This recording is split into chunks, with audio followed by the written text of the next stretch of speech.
मैं ये चाहता हूँ कि जिस तरीके से इन्होंने ये गाइड किया है मेरे को, जिस तरीके से इस मुलजिम को गिरफ़्तार किया गया है, तो मैं ये कहता हूँ कि अगर इसी तरीके से सारे अगर मेहनत से काम करें तो मैं कह रहा हूँ कि ये मुल्क से हमारे ये सब ख़त्म हो सकता है।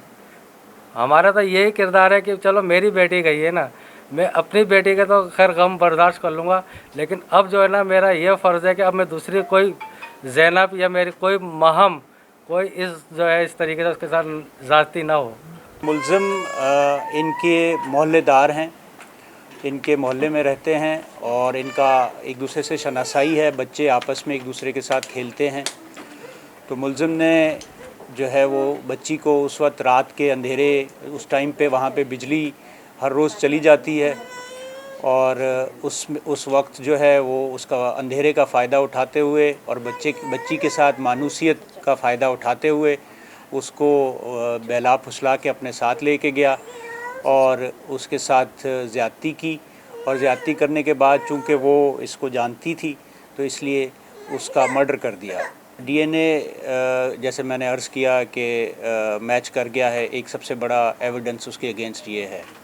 उसके अलावा जो इसके जो गवाह हैं मौके के, जिन्होंने बॉडी डंप करते हुए देखा है, उनसे हम शनाख्त परेड के लिए अप्लाई करेंगे और प्रोसीजर को फॉलो करा के हम शनाख्त परेड कराएंगे मुलज़िम की। इसीलिए आज हमने मुलज़िम को शो नहीं किया है ताकि जो उसके लीगल लवाज़मात हैं वो पूरी तरह पूरे किए जाएं।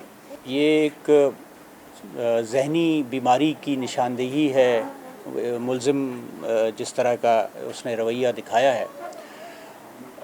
बाकी यकीनन हमें अपने बच्चों को भी एजुकेट करना चाहिए कि गुड टच और बैड टच क्या होता है, उनको मालूम होना चाहिए। और उसके साथ साथ एज़ पेरेंट हम सब की भी ज़िम्मेदारी है कि हम अपने बच्चों की जो है मूवमेंट को देखें और उनके ऊपर नज़र रखें और कोशिश करें कि कोई ऐसे इस तरह के लोग उनकी प्रॉक्सिमिटी में ना आ सकें। जब ये वाक़या हुआ यकीनन इसमें जिस तरीके से थाने ने रिएक्ट किया वो सही नहीं था, गैर मुनासिब था। और अगर वो मुनासिब तरीके से उस वक्त रिएक्ट करते तो शायद हम आज इस सूरत हाल में ना होते। उस वजह से जैसे ही इस चीज़ का ऐसा, उसके अलावा 15 के हवाले से भी एक ऑडियो चली थी, उस पर भी जो है वो उनके ख़िलाफ़ भी एक्शन लिया गया है और जो ये लोग हैं उनके ख़िलाफ़ भी एक्शन लिया गया है। जो हमें इनिशियल शक हुआ था या जिस वजह से हम इसके तरफ हमारा शक गया था वो ये था कि कई साल पहले इसका एक इलाके में इसी तरह की वाक़े पे इसका इलाके में झगड़ा हुआ था कई साल पहले। तो उस वजह से भी हमने इसको ज़ीरोइंग की थी कि ये इस तरह के किरदार का बंदा है। तो एक तो ये भी था।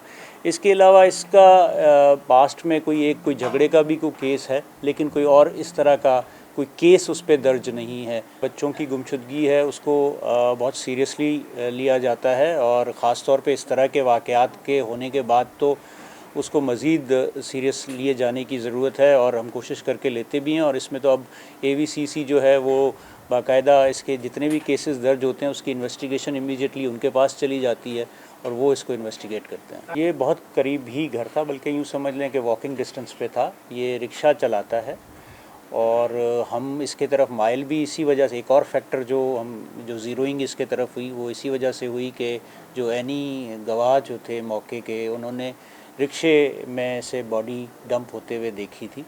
तो इसीलिए हमने ज़ीरोइंग भी जो है वो वहाँ पे जो रिक्शा चलाने वाले हैं उनके लिस्ट इन्होंने बनाए थे, इरफान और शाहनवाज़ की टीम ने, उसी के ऊपर काम करते हुए बाकी जहाँ तक उसकी फ़ैमिली का ताल्लुक़ है तो ही इज़ मैरिड और उसके 4 बच्चे हैं।